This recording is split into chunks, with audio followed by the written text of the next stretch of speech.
Baik, assalamualaikum warahmatullahi wabarakatuh. Di sini saya dan rekan-rekan saya akan mempresentasikan hasil diskusi kami mengenai ARES dalam hukum asuransi. Baik, sebelum masuk kepada materinya, langkah baiknya saya dan rekan saya memperkenalkan diri terlebih dahulu. Untuk anggota kelompoknya sendiri ada Gangga Arman Syardi dengan NPM 2210080, kemudian ada Azmul Muban dengan NPM 2210090, ada saya sendiri Muhammad Zainal Arif Saputra dengan NPM 2210095. Kemudian ada Muhammad Haikal Akbar dengan NPM 221000134. Baik, selanjutnya di sini yang pertama ada pengertian ARES. ARES adalah suatu tindakan hukum berupa penyitaan sementara atas harta benda milik pihak tergugat yang bertujuan untuk menjamin pelaksanaan putusan pengadilan di masa mendatang.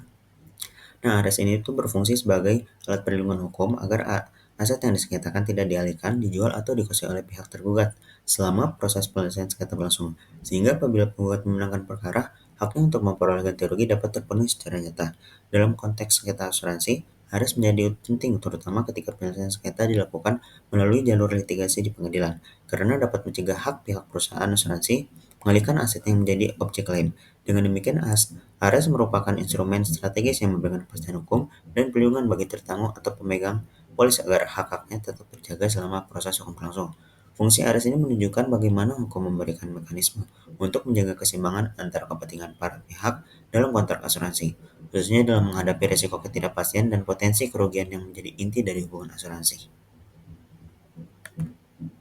Nah, untuk pengertian ARES dalam perspektif hukum asuransi, dalam hukum asuransi, ARES merupakan istilah yang berasal dari bahasa Belanda, yang berarti putusan pengadilan terutama yang memiliki nilai preseden atau menjadi acuan dalam memutus perkara sejenis. Nah, dalam praktiknya, khususnya hukum perdata di Indonesia, masih banyak yang dipengaruhi oleh sistem hukum Belanda. Nah, ini menjadi penting karena ARES digunakan sebagai jurisprudensi, yakni putusan peradilan terlebih dahulu yang dijadikan dasar pertimbangan oleh hakim dalam menangani perkara serupa di masa sekarang maupun di masa yang akan datang.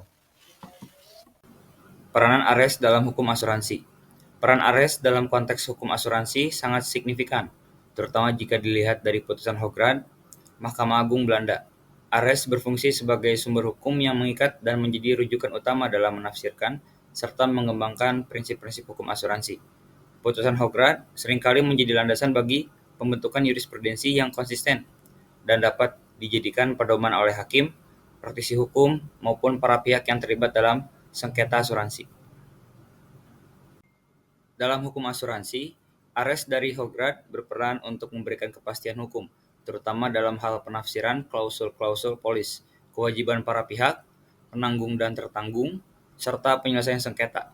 Misalnya, ARES-ARES terkait prinsip itikat baik good faith dalam kontrak asuransi telah membentuk standar perilaku yang harus dipenuhi oleh kedua belah pihak. Selain itu, Hoogland juga melalui ARES-nya menegaskan pentingnya transparansi dan kejelasan dalam perjanjian asuransi, termasuk dalam hal pengecualian pertanggungan. Lebih jauh, ARES Hoogland juga berperan dalam mengisi kekosongan hukum atau mengadaptasi prinsip-prinsip hukum asuransi tradisional terhadap perkembangan zaman. Dengan demikian, ARES tidak hanya berfungsi sebagai alat untuk menyelesaikan sengketa individual, tetapi juga sebagai instrumen untuk memajukan dan menyelaraskan hukum asuransi dengan kebutuhan masyarakat dan praktik bisnis modern. Nah, sebagaimana tadi sudah dijelaskan bahwa ARES ini merupakan putusan pengadilan di masa yang lampau gitu. Nah, ARES ini banyak dikeluarkan oleh Hoogland atau pengadilan Belanda tertinggi di zaman kolonial Belanda. Nah, di sini saya akan menjelaskan mengenai ARES yang dikeluarkan oleh Hoogland atau peradilan tinggi yang ada di Belanda. Nah, yang pertama ARES yang dikeluarkan oleh Hoogland ini ada ARES Zutphen-Juffrouw. Nah, ini untuk kronologi sendiri bermula dari insiden di sebuah gudang Zutphen, Belanda. Seorang perempuan bernama De Vries tinggal di lantai atas sebuah bangunan, sementara di lantai bawah terdapat gudang milik pihak lain. Pemilik gudang meminta De Vries menutup keran air induk. Nah, untuk air ini terletak di rumah tingkat atas guna mencegah kerusakan pada barang-barang di gudang bawah. De Vries menolak meski sudah jelaskan potensi kerugiannya. Akibatnya, terjadi kerusakan pada barang-barang di gudang dan perusahaan asuransi yang telah membayar ganti rugi kepada pemilik gudang kemudian menuntut De Vries atas perbuatan melawan hukum atau Onrechtmatigheid. Nah, kemudian untuk putusan pengadilannya, pengadilan tingkat pertama atau Kattenrechter menolak gugatan pemilik gudang. Nah, untuk yang kedua, pengadilan banding atau rechtbank memenangkan pemilik gudang. Ini menafsirkan bahwa tindakan De Vries adalah perbuatan melawan hukum karena tidak sesuai dengan norma kepatutan dalam masyarakat. Kemudian yang ketiga, De Vries mengajukan kasasi ke Hoge Raad. Nah, dalam pertimbangan dan putusan Hoge Raad membatalkan putusan pengadilan banding dan memenangkan De Vries. Dalam pertimbangannya, Hoge Raad menyatakan bahwa tidak setiap tindakan atau kelalaian yang bertentangan dengan tata krama atau kepatutan masyarakat dapat dianggap sebagai perbuatan hukum menurut undang-undang. Pada saat itu, pengertian onrechtmatigheid atau perbuatan melawan hukum dalam pasal 140 dan pasal 1402 Burgerlijk Belanda dipahami secara sempit, yakni hanya terbatas pada pelanggaran terhadap kewajiban hukum atau pelanggaran hak orang lain secara tegas menurut undang-undang. Karena tidak ada kewajiban hukum yang secara eksplisit mewajibkan penghuni tingkat atas untuk menutup demi kepentingan pihak ketiga, maka De Vries tidak dapat dimintai pertanggungjawaban secara hukum. Kemudian, yang kedua ada arrest Hoge Raad tertanggal 31 Januari 1919. Nah, untuk kronologinya sendiri, ini bermula dari persaingan antar dua perusahaan percetakan di Amsterdam, yaitu Lidenbouw dan Cohen. Cohen membujuk seorang pegawai di kantor Lidenbouw agar memberikan informasi rahasia mengenai nama-nama pelanggan dan penawaran harga yang diberikan kepada mereka. Dengan data tersebut, Cohen memanfaatkan informasi itu untuk membuat penawaran yang lebih menarik, sehingga pelanggan Lidenbouw beralih ke percetakannya. Ketika tindakan ini diketahui, Lidenbouw menggugat Cohen dengan tuduhan perbuatan melawan hukum dan menuntut ganti rugi atas kerugian yang dialaminya. Nah, di sini terjadi permasalahan hukum. Nah, pada waktu itu, hukum Belanda hanya mengakui onrechtmatigheid jika pelanggaran terhadap kewajiban hukum yang eksplisit atau pelanggaran hak yang diatur secara tegas oleh undang-undang. Karena Cohen tidak secara jelas melanggar kewajiban hukum tertulis. Pengadilan tingkat pertama memutuskan menguntungkan Lidenbouw, tetapi pengadilan banding menolak gugatan tersebut dengan alasan tidak ada pelanggaran hukum tertulis. Nah, persoalan utama, apakah tindakan Cohen meskipun tidak melanggar hukum tertulis dapat dianggap sebagai perbuatan melawan hukum. Nah, dalam putusan dan pertimbangan pengadilan tinggi atau Hoge Raad membatalkan putusan pengadilan banding dan memperluas pengertian onrechtmatigheid. Mahkamah Agung menyatakan bahwa perbuatan melawan hukum tidak hanya terbatas pada pelanggaran hukum tertulis, tetapi juga mencangkup tindakan atau kelalaian yang bertentangan dengan kewajiban tidak tertulis, yakni norma, kesopanan, dan kehati-hatian yang harus dijaga dalam hubungan sosial dan bisnis. Dengan demikian, tindakan Cohen mengandung unsur ketidakjujuran dan persaingan usaha tidak sehat, dapat dipertanggungjawabkan secara hukum meskipun tidak ada pelanggaran hukum yang spesifik. Nah, bagaimana dampaknya terhadap pengaruh hukum asuransi? Nah, dalam pasal 1365 KUH Perdata tentang perbuatan melawan hukum yang dapat juga dipergunakan oleh pemegang polis apabila dapat membuktikan bahwa penanggung telah melakukan perbuatan yang merugikan. Adapun unsur yang harus dipenuhi yaitu yang pertama jelas perbuatan tersebut perbuatan yang dianggap melanggar hukum. Kemudian harus ada kesalahan, kemudian harus ada timbul kerugian. Kemudian yang keempat, terdapat hubungan sebab akibat. Dalam hal perbuatan melanggar hukum, sebagaimana diuraikan dalam unsur tersebut, dalam arrest Hoge Raad tertanggal 31 Januari 1919, berbuat atau tidak berbuat yang dikategorikan sebagai melanggar hukum apabila melanggar hak orang lain, bertentangan dengan kewajiban hukum, bertentangan dengan kesusilaan, kemudian bertentangan dengan kepatutan yang berlaku. Selanjutnya ada Ares Sogerath tertanggal 31 Desember 1931. Untuk kronologinya sendiri, Nyonya Bracken dan keluarganya mengalami kecelakaan kereta api antara Den Haag-Leiden. Akibat kelalaian pegawaian kereta api yang menyebabkan kematian dirinya dan suami, Nyonya Bracken sebelumnya telah mengasuransikan diri dengan nilai pertanggungan F5000. Nah, pasca kecelakaan tersebut, ahli warisnya ini mengklaim asuransi jiwa sebesar F5000 dari NV Verzekering Bank atau asuransi jiwa. Nah, kemudian mendapatkan F2500 dari perusahaan kereta api sebagai kompensasi atas kematian. Ini didasarkan pada pasal 1370 BW. Nah, NV Verzekering mengklaim hak subrogasi untuk menuntut kembali F2500 dari perusahaan kereta api.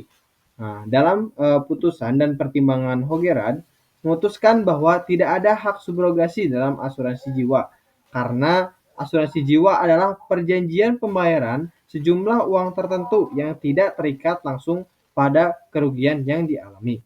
Pasal 28 WVK tidak dapat diterapkan pada asuransi jiwa karena tidak memenuhi unsur ganti rugi secara langsung.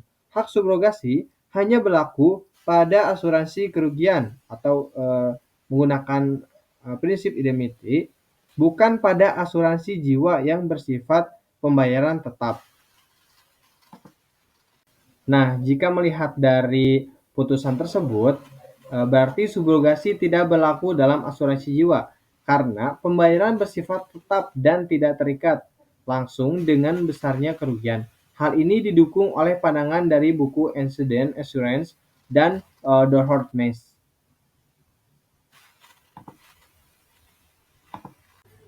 Baik, selanjutnya di sini ada fungsi ARES dalam penyelesaian sengketa asuransi. Fungsi ARES dalam penyelesaian sengketa asuransi adalah sebagai upaya hukum untuk menjamin pelaksanaan putusan pengadilan apabila sengketa asuransi diselesaikan melalui jalur litigasi.